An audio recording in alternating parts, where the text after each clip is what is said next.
Chester's Way. Chester's Way. Hello, my name is Chester. I like croquet and peanut butter and making my bed. Chester had his own way of doing things. He always cut his sandwiches diagonally. He always got out of bed on the same side, and never left the house without double knotting his shoes. Chester always had the same things for breakfast: toast and jam with peanut butter. And he always carried a miniature first aid kit in his back pocket, just in case. You definitely have a mind of your own, said Chester. That's one way to put it, said Chester's father. Chester's best friend Wilson was exactly the same way. That's why they were best friends. Chester wouldn't play baseball unless Wilson played, and they never swung at the first pitch or slid head first.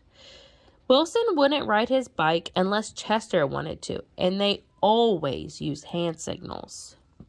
If Chester was hungry, Wilson was too, but they rarely ate between meals. Some days I can't tell those two apart, said Wilson's mother. Me either, said Wilson's father. Chester and Wilson, Wilson and Chester. That's the way it was. They loved to go on picnics. Once when Wilson accidentally swallowed a watermelon seed and cried because he was afraid that the watermelon plant would grow inside him, Chester swallowed one too. Don't worry, said Chester. Now if you grow a watermelon plant, I'll grow one too. Chester duplicated his Christmas list every year and gave a copy to Wilson because they always wanted the same things anyways. For Halloween, they always dressed as the same things that went together: salt and pepper shakers, 2 mittens on a string, ham and eggs. They really are 2 peas in a pod, said Chester's mother. Looks like it, said Chester's father. In spring, Chester and Wilson shared the same umbrella. In winter, they never threw snowballs at each other. In fall, they'd rake leaves together. And in the summer, they reminded each other to wear sunscreen so they wouldn't burn. Chester and Wilson, Wilson and Chester, that's the way it was. And then Lily moved into the neighborhood. I'm Lily, and I'm the queen. I like everything. Lily had her own way of doing things. She wore band-aids all over her arms and legs to look brave. She talked backwards to herself sometimes so no one would know what she was saying. And she never left the house without one of her nifty disguises. Lily waved at all the cars that passed by, even if she didn't know who was in them. And she always carried a loaded squirt gun in her back pocket, just in case. She definitely has a mind of her own, said Chester. That's one way to put it, said Wilson. When Lily asked Chester and Wilson to play, they say they were busy. When she called them up on the phone, they disguised their voices, and they said they weren't home. If Lily was walking on one side of the street, Chester and Wilson crossed to the other side and hid. She's something else, said Chester. Looks like it, said Wilson. One day, while Chester and Wilson were practicing with their hand signals, some older boys rode by, popping wheelies. They circled Chester and Wilson and yelled personal remarks.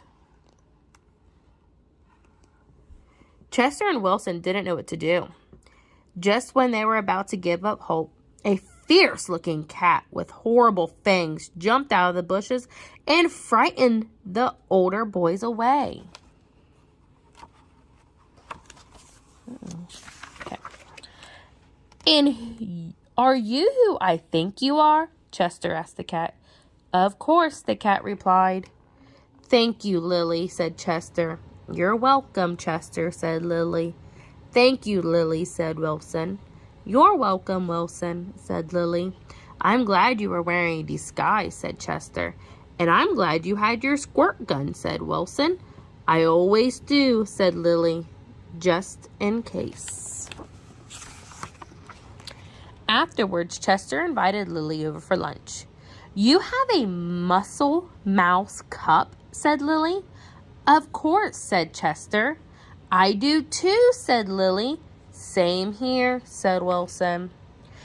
Chester and Wilson cut their sandwiches diagonally. Lily asked Chester's mother if she had a cookie cutters, and she made stars and flowers and bells.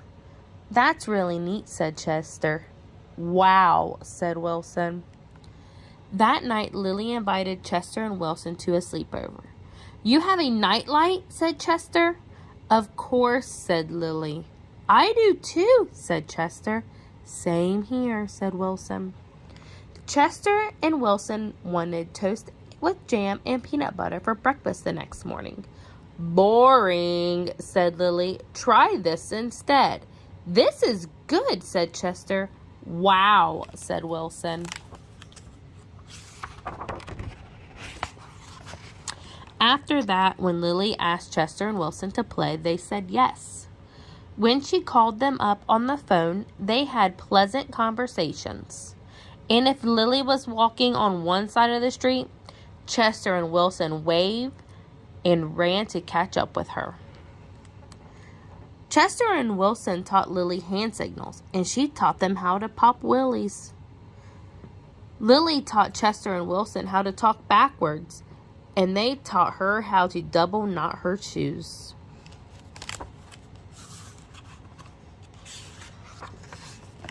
"Some days I can't tell those three apart," said Lily's mother. "Me either," said Lily's father. Chester and Wilson and Lily. Lily and Wilson and Chester. That's the way it was.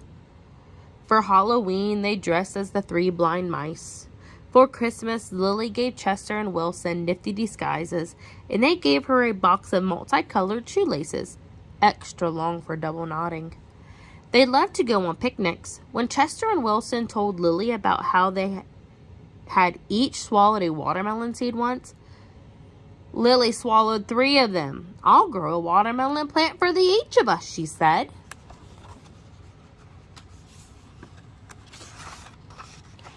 In the spring, Chester and Wilson and Lily shared the same umbrella. In winter, they never threw snowballs at each other. In fall, they raked leaves together, and in the summer, they reminded each other to wear sunscreen so they wouldn't burn. Chester and Wilson and Lily. Lily and Wilson and Chester. That's the way it was.